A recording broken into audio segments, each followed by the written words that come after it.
Hello guys, कैसे हैं आप लोग। उम्मीद करता हूं आप सभी लोग अच्छे होंगे। और आज हम पढ़ने वाले हैं अभाज्य गुणनखंड। आपको पता है अभाज्य गुणनखंड का मतलब क्या होता है? अभाज्य गुणनखंड का मतलब होता है किसी भी संख्या को इस तरीके से तोड़ दो कि उसके और ज्यादा टुकड़े नहीं हो सकता है। जैसे हमारे पास एक नंबर था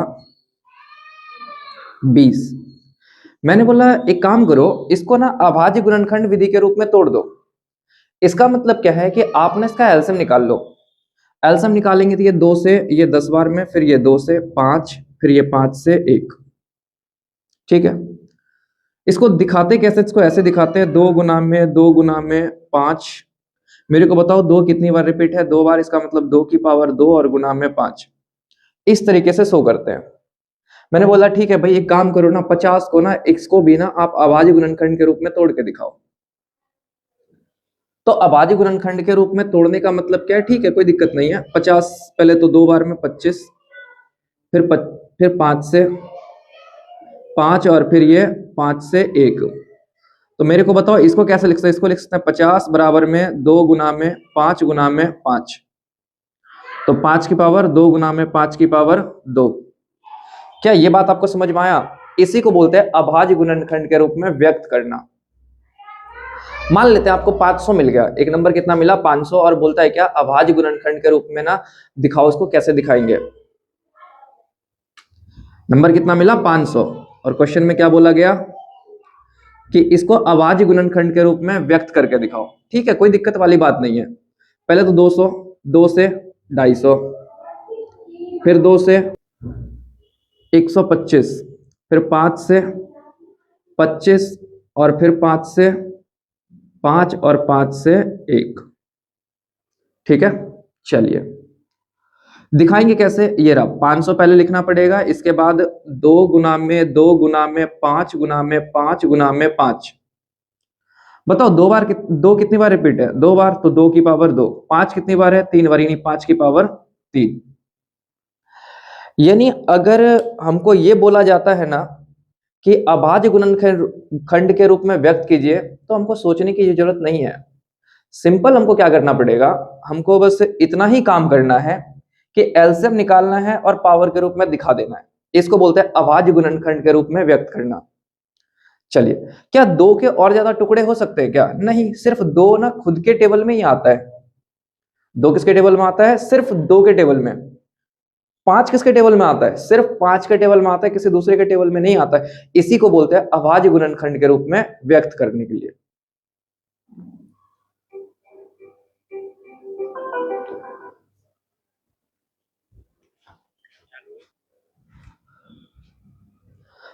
आइए अभाज्य गुणनखंड से रिलेटेड कुछ क्वेश्चन देख लेते हैं।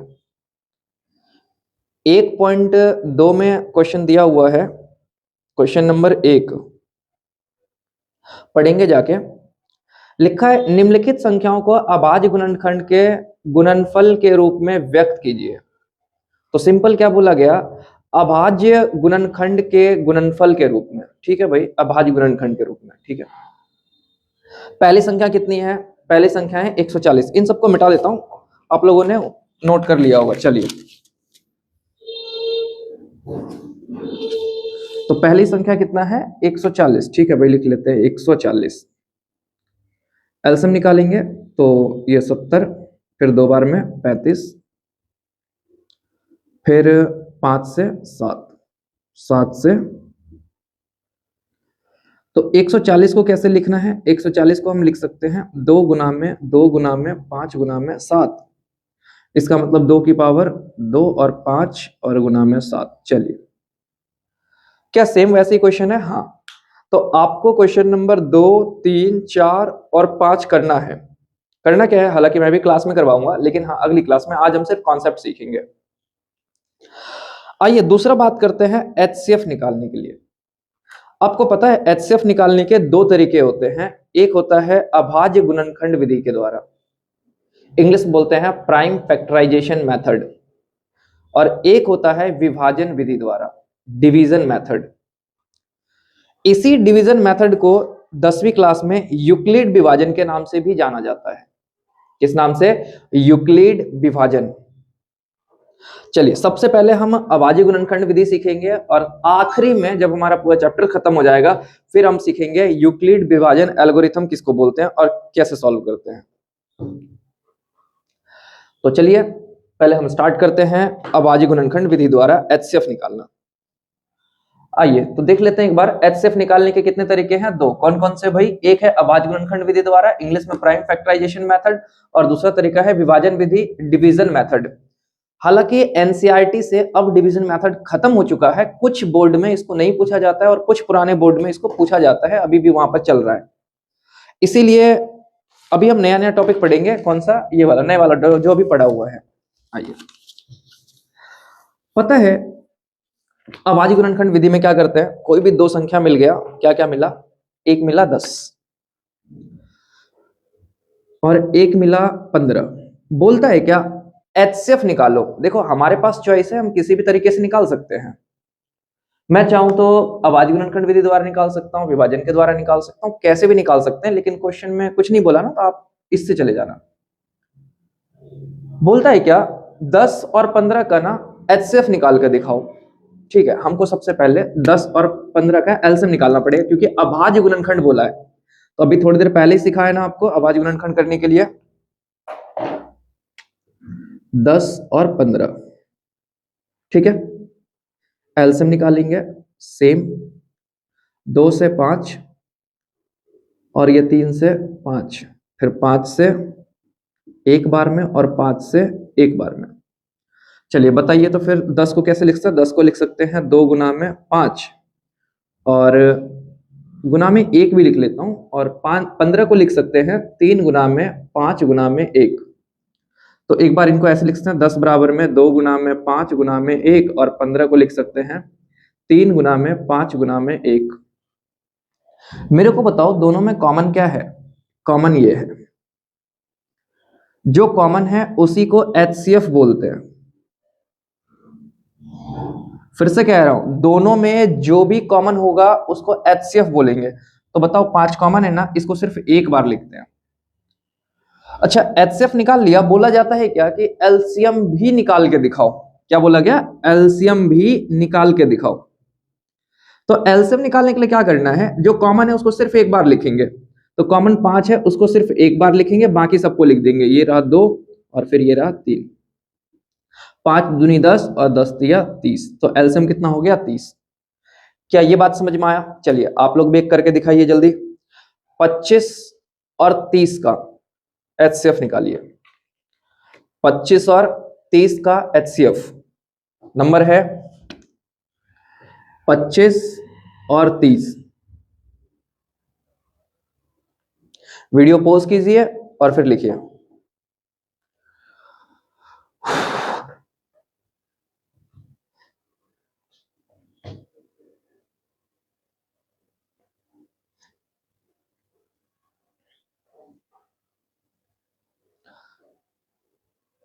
आप लोगों ने निकाल लिया होगा, अब मैं निकालता हूं, आप लोग चेक कीजिएगा सही किया है या नहीं किया है। 5 से भाग करेंगे तो ये आएगा 5 बार में, और ये 5 से एक बार में। इसको पहले 2 से 15, फिर 5 से, फिर 3। यानी 25 को लिख सकते हैं 5 गुना में 5, और इस 30 को लिख सकते हैं 2 गुना में 5 गुना में 3। चलो इस 3 को भी एक बार लिख लेते हैं। कॉमन क्या दिख रहा है? कॉमन सिर्फ एक बार 5 दिख रहा है, इसका मतलब एचसीएफ कितना हो गया? एचसीएफ हो गया 5। अगर आपसे एलसीएम बोला गया तो चेक कर लेते हैं। एलसीएम का मतलब पहले तो 5, फिर एक बार कॉमन है ना, तो कॉमन है उसको एक बार लिखेंगे, बाकी सबको लिख देंगे। ये रहा 5, फिर 2 और फिर 3। 5 दूनी 10, 5 50, तिया 150।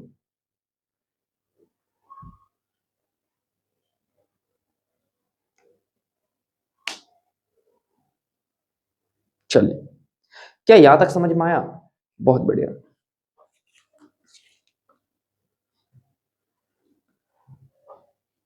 अच्छा, अब ना कुछ चीजें हम चेक करेंगे, देखते हैं बराबर होता है कि नहीं होता है।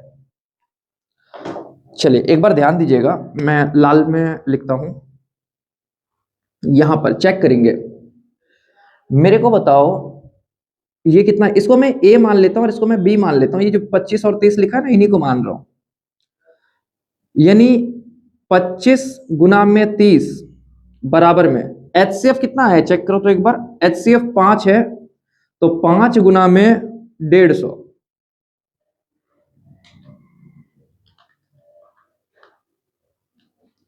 चलिए यहां तक ठीक है। एक बार मल्टीप्लाई करके बताइए तो फटाफट कितना आता है।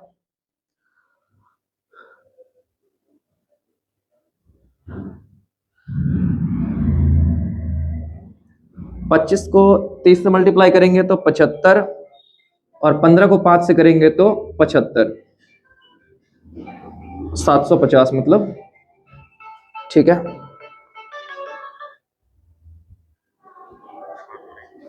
हाँ ये इसका नाम पहला दे देता हूं और इसका नाम दूसरा। ये दो क्वेश्चन थे ना अलग अलग, तो दोनों का चेक करेंगे। ये पहला हो गया, मतलब ये दूसरा हो गया। आइए पहले की बात कर लेते हैं। पहले में कितना लिखा था, इसको फिर से मैं ए बोल देता हूं और इसको बी बोल देता हूं। ठीक है, तो इन दोनों को मल्टीप्लाई करेंगे, मतलब 10 गुना में 15 बराबर में HCF कितना है भाई, HCF है 5 और 30। ठीक है, 5 गुना में 30। एक बार चेक करते हैं क्या दोनों साइड बराबर आता है। जैसे ही 15 को 10 से मल्टीप्लाई किया तो ये हो गया 150, और इधर मल्टीप्लाई करूंगा तो 5 या 15, मतलब ये भी हो गया 150। क्या आपने कुछ देखा यहाँ पर, देखा ना, क्या देखा कि जब दो संख्याओं को मल्टीप्लाई करते हैं और HCF और LCM को मल्टीप्लाई करते हैं तो दोनों के दोनों बराबर आता है ना। इसका मतलब मैं ये कह सकता हूं कि A गुना बी, A गुना बी। एक बार इसको देखिए, फॉर्मूला लिखता हूं मैं यहां पर। ये A हो गया और ये B हो गया, इसी को माना था ना A और B। तो A कितना है 25 और B है 30, यानी A गुना में B बराबर में HCF कितना आया था 5, यानी HCF गुना में LCM। क्या दोनों बराबर होता है क्या, बिल्कुल बराबर होता है। सेम यहां पर भी हमने किया था, A गुना में B बराबर में HCF गुना में LCM। क्या ये बात समझ में आया आपको, कोई दिक्कत तो नहीं है ना, बिल्कुल। अभी तक तो ये सारी बातें फटाफट आप नोट करो, ये भी नोट करना है, ये भी नोट करना है और वो भी नोट करना है। ठीक है, चलिए ऐसे आपको नोट पता है कैसे करना है। सबसे पहले ये लिखना है, ये लिखने के बाद फिर ये लिखना है इसके नीचे फिर ये लिखना है, ये पहला वाला है ना, हाँ। तो इसके नीचे आपको ये लिखना पड़ेगा, और ये जब आप पूरा कर लोगे तो उसके नीचे आपको ये लिखना पड़ेगा, ताकि याद रहे जब रिवाइज करो तो। चलिए जल्दी नोट कर लीजिए।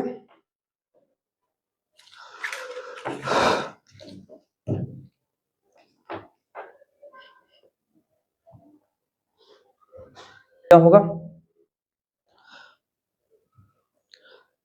अब हम ये देखते हैं कि इस फॉर्मूले का इस्तेमाल कहां किया जाता है।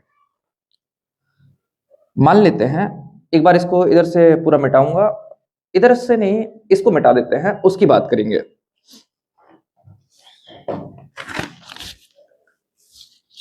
चलिए ये पूरा मिटा दिया, ठीक है, ये भी मिटा दिया। और अब मैं क्वेश्चन करता हूं। चलिए अब मेरी बात सुनिए ध्यान से, क्या क्या बोलता है। कहता है क्या, क्वेश्चन कैसे मिलेगा आप ध्यान देना, इस क्वेश्चन को भी उतारना है आपको। क्वेश्चन है कि HCF किसका किसका, 25 और 30 का 5 है। तो आप एक काम करो, LCM बताओ किसका, 25 और 30 का कितना होगा। क्या ये बात समझ में आया, बहुत बढ़िया। यहां पर ध्यान देना, यहां कितना लिखा है 25, ये 25, ये 25 और ये 30 और ये भी 30।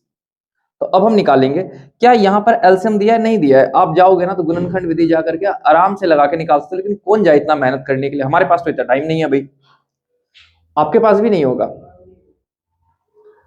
तो मेरे को क्या करना पड़ेगा, वो फॉर्मूला लिखना पड़ेगा, इसको A गुना B बराबर में HCF गुना LCM, यही काम करना पड़ेगा बिल्कुल। तो A कितना है, तो एक को A मानते हैं, दूसरे को B, ये भी सेम है तो इसको भी A B किसी को भी आप लिख लो। तो 25 गुना में 30 बराबर में HCF कितना है, HCF 5 है और LCM कितना है भाई, तो LCM हमको नहीं पता है, छोड़ देंगे। इसको पढ़ते हैं, इधर ये मल्टीप्लाई में है, इधर गया तो भाग में, तो LCM और 25 गुना में 30 इधर लाके भाग करेंगे तो ये हो जाएगा 5। 5 को इससे काटेंगे तो कितना होगा 5 बार में, और 5 तिया 15, यानी एलसीएम कितना हो गया, एलसीएम हो गया 150। चेक कीजिए आपने पिछली बार भी एलसीएम कितना निकाला था, ये देखो क्या आपने 150 ही निकाला था ना, हाँ बिल्कुल 150 निकाला था। क्या ये बात समझ में आए कि ये फॉर्मूला कब लगता है, जब एलसीएम या एचसीएफ में से कुछ भी दे दिया जाता है और दोनों में से कुछ भी पूछ लिया जाता है, तो आप ये वाला फॉर्मूला लगा के निकाल सकते हो। तो मजा आया ना। चलिए, अगर आपको कॉन्सेप्ट अच्छा लगा हो तो आप वीडियो को लाइक कीजिए, सब्सक्राइब कीजिए। अगली वीडियो में हम यही देखेंगे, इसके आगे वाले क्वेश्चन करेंगे। चलिए, तो तब तक के लिए गुड लक और रिवाइज करते रहिए।